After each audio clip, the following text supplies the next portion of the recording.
कोले हब जान प्यार हो प्यार हो।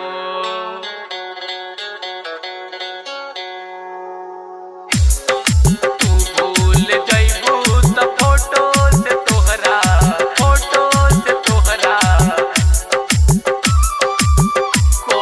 हब जान प्यार हो प्यार हो। तू भूल जइबू त फोटो से तोहरा कोले हब जान प्यार हो। तू भूल जइबू त फोटो से तोहरा कोले हब जान प्यार हो। अखिया में तू ही रहबू हमारा जाई न याद तोहार हो। तू भूल जइबू त फोटो से तोहरा कोले हब जान प्यार हो। भूल जइबू त फोटो से तोहरा कोले हब जान प्यार हो। मैंने भी किसी को आजमाया नहीं, मैंने भी किसी को आजमाया नहीं।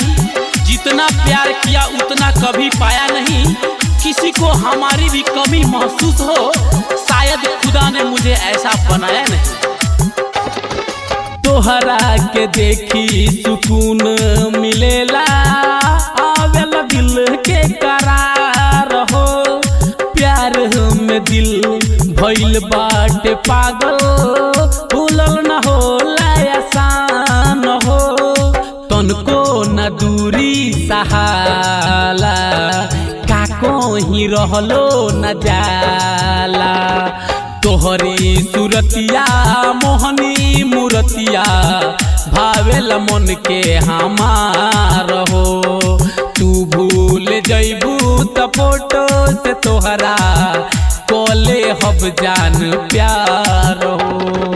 भूल जइबू त फोटो से तोहरा कोले हब जान प्यार हो प्यार हो। अक्सर नशा हमें हो जाता है और इल्जाम शराब पे आता है। कसूर उस जाम का नहीं दोस्तों, कसूर तो उस चेहरे का है जो हर जाम में नजर आता है। राइटर से आम के रहे का गलती, कैलू जिंदगी बेकार हो।